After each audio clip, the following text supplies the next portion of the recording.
The bustling streets near Buckingham Palace were alive with excitement as a diverse crowd gathered to witness one of London's most iconic traditions, the changing of the guard. Tourists from around the globe jockeyed for the best view, their cameras poised, ready to capture the disciplined precision of the royal garrison. Among them stood an 8-year-old boy named Elijah, holding tightly to his mother's hand. Elijah was dressed neatly in a bright red sweater, chosen by his mother to match the striking uniforms of the Queen's Guard. His eyes sparkled with anticipation, though his smile was faint and hesitant. As one of the few black faces in the sea of visitors, Elijah couldn't help but feel the subtle weight of being different. Though no one had said a word, the glances from strangers seemed to linger just a bit too long, making him lower his gaze to the polished cobblestones beneath his feet. Elijah's mother, Marcia, knelt down beside him, brushing a hand through his neatly combed curls. "You okay, baby?" she asked softly, sensing his unease. Elijah nodded, but his fingers clutched her hand even tighter. "It's just, they're so tall," he said, glancing nervously at the imposing guards who stood like statues at their posts, rifles in hand and faces completely expressionless. "And they look so serious. Do you think they'll even notice me?" His mother smiled warmly, her expression filled with both love and quiet determination. "Oh, they'll notice you, Elijah. Trust me. And you're going to remember this day for the rest of your life." Marcia wasn't just trying to reassure her son. She genuinely believed in the power of moments like this to inspire him. This trip to Buckingham Palace wasn't just a fun outing. It was her way of showing Elijah that the world was full of history, beauty, and possibility, things that were his to claim as much as anyone else's. But she could still see the doubt in his eyes, the quiet question he didn't want to ask out loud. Do I really belong here? The world hadn't always been kind to Elijah, even in his short 8 years. He had faced teasing at school, subtle exclusions on playgrounds, and the occasional stinging comment about his hair or his skin. Today, Marcia hoped, would be a reminder that he was just as worthy as anyone else. The crowd suddenly hushed as the faint sound of drumming echoed down the street. Elijah's eyes widened as a line of soldiers in red tunics and tall black bearskin hats began marching toward the palace gates in perfect unison. The rhythmic sound of their boots striking the ground was hypnotic, and Elijah was mesmerized. "Wow," he whispered, barely loud enough for his mother to hear. But as he watched, his excitement was tinged with a small pang of sadness. The soldiers seemed so distant, so untouchable, like they were part of another world, one that he could never truly be part of. As the guards marched closer, Elijah felt a strange mixture of awe and insignificance. He wanted to wave, to call out, to somehow make them see him. Not just as another face in the crowd, but as Elijah, a boy with dreams and hopes, just like anyone else. But he stayed quiet, shrinking a little closer to his mother's side. He didn't know that the day's events were about to take a turn that no one, not even the guards themselves, could have anticipated. As the soldiers neared the gates, their steps fell in perfect, thunderous harmony, the sound reverberating through the cobblestone streets.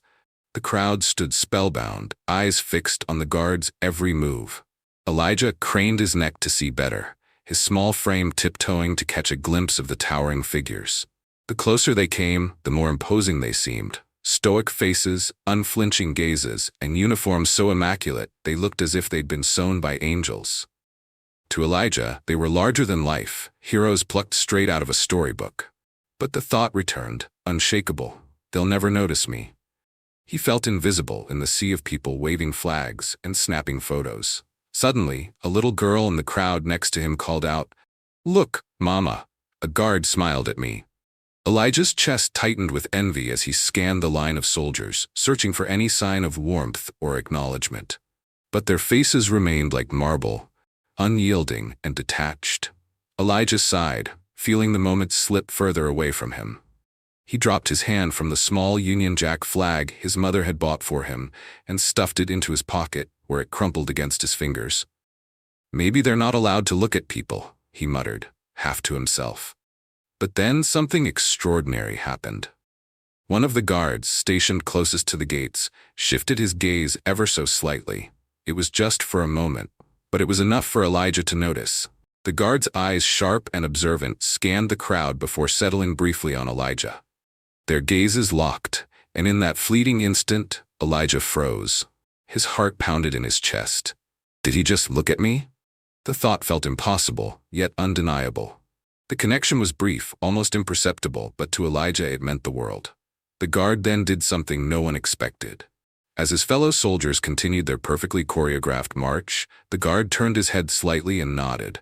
Just a tiny, almost imperceptible gesture, but one that spoke volumes. Elijah blinked in disbelief. Did anyone else see that? The crowd around him seemed oblivious, too busy cheering and snapping photos. But Elijah knew what he had seen. The nod felt like a secret, a small yet profound acknowledgement meant just for him. Elijah turned to his mother, his voice barely above a whisper. "Mama, he saw me." His words trembled with a mix of disbelief and joy. Marcia, who had been watching her son more than the guards, smiled softly. "I told you, baby," she said, her voice full of quiet pride. "You belong here."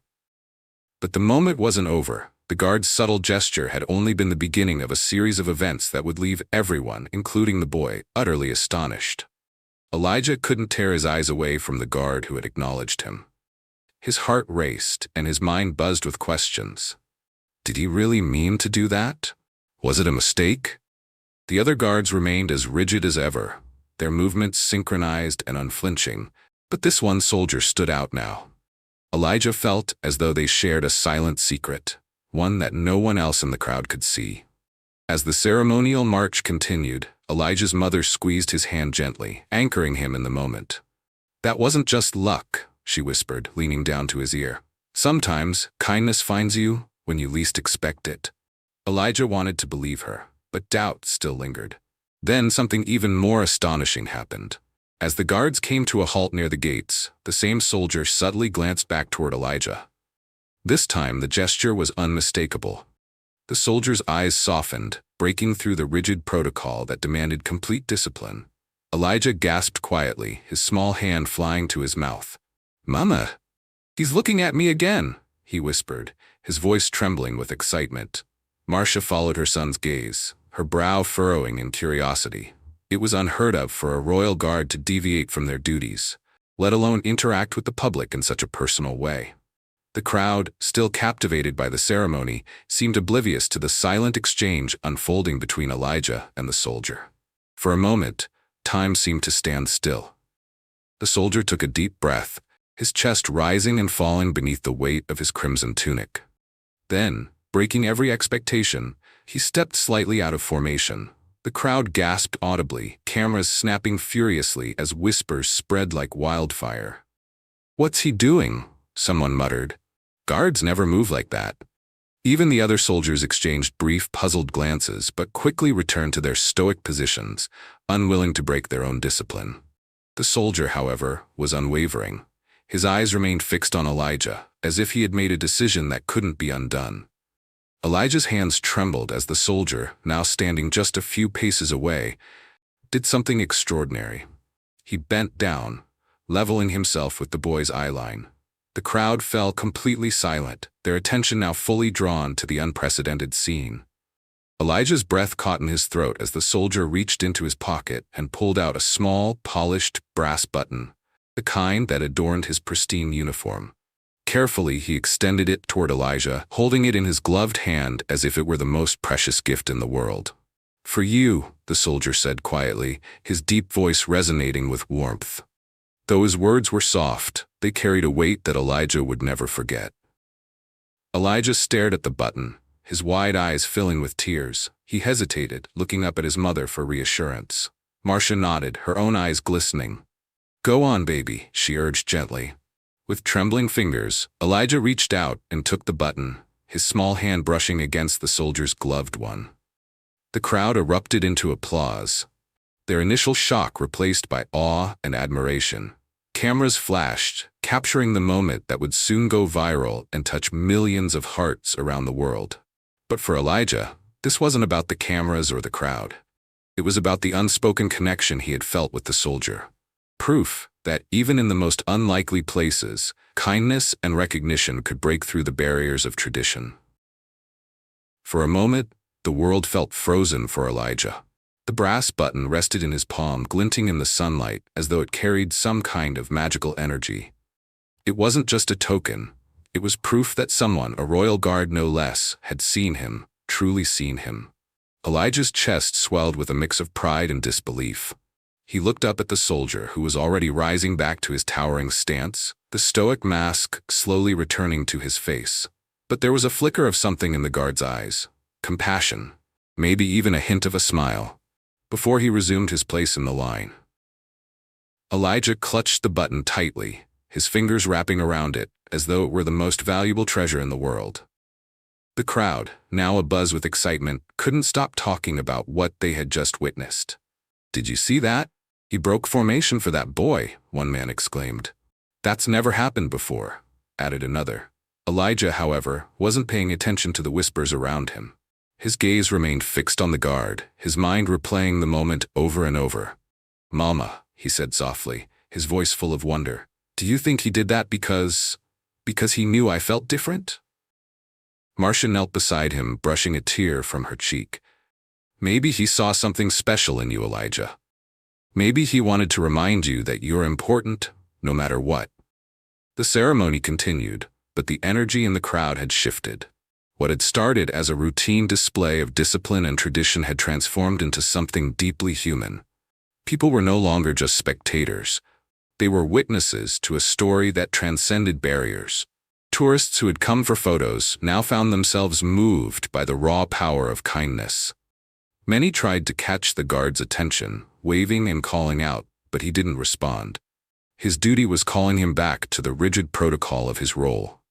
Yet his actions had already left an indelible mark on everyone present. Elijah couldn't stop looking at the button in his hand. It was small and unassuming, yet it felt heavier than it looked, as if it carried the weight of the moment itself. "What will you do with it?" his mother asked gently, her hand resting on his shoulder. Elijah thought for a moment, his young mind wrestling with the significance of what had just happened.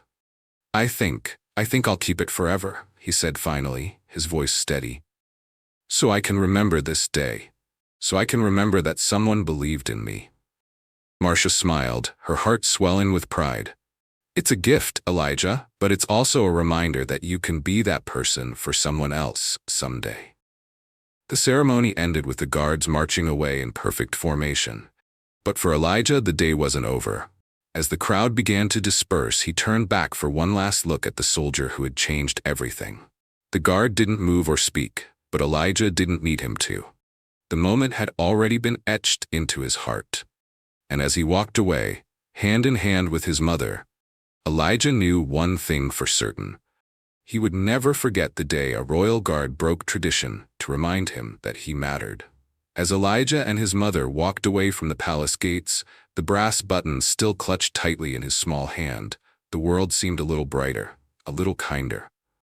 The murmurs of the crowd faded behind them, replaced by the rhythmic hum of the city. But Elijah's mind was still fixed on the extraordinary moment he had just experienced. He turned the button over and over in his palm, marveling at its shine, its smooth surface, and the story it now carried. It wasn't just a piece of metal anymore. It was a symbol of connection, of humanity breaking through the rigidity of tradition. For the first time, Elijah didn't feel small or out of place. He felt seen, valued, and most importantly, proud of who he was. As they made their way down the street, a woman with a camera hurried to catch up with them. "Excuse me," she said breathlessly, her eyes sparkling with curiosity. "I saw what happened back there. That was incredible. Would you mind if I took a photo of you and your son? I think people would love to hear your story." Marcia hesitated, glancing at Elijah. She didn't want to put him in the spotlight if he wasn't ready, but Elijah surprised her by nodding. "Okay," he said quietly, a small but confident smile spreading across his face. The woman snapped the photo, promising to share the story far and wide, and Elijah felt a spark of excitement. Maybe this moment wasn't just for him. Maybe it was meant to inspire others too. In the days that followed, the story of the royal guard and the little boy spread like wildfire. The photo of Elijah holding the brass button was shared across social media, accompanied by captions like "kindness in the unlikeliest places" and "a guard's gesture that touched millions." People from all over the world were moved by the story, writing messages of support and sharing their own tales of unexpected kindness. Some marveled at the guard's courage to break protocol, while others were simply captivated by the boy's radiant smile. For Elijah, however, the attention wasn't what mattered. What stayed with him was the feeling of that moment, the way it had shattered his doubts and filled him with hope. The royal guard, whose identity remained a mystery to the public, became something of a legend in his own right. People speculated about why he had done it, but Elijah didn't need an explanation. He understood, in a way words couldn't fully capture. The guard had seen him, not just as a face in the crowd, but as a person worthy of acknowledgement, of respect, of kindness, and that understanding was enough. Years later, as a grown man, Elijah still kept the brass button in a small glass case on his desk. It was worn now, its shine dulled by time, but its significance had only grown. Whenever he felt doubt creeping in, whenever he questioned his worth or his place in the world, he would look at that button and remember the day a royal guard broke tradition to remind him of his own value. And every time he held it, he would smile, knowing that a single act of kindness had the power to change a life and maybe even the world. Bookmark back.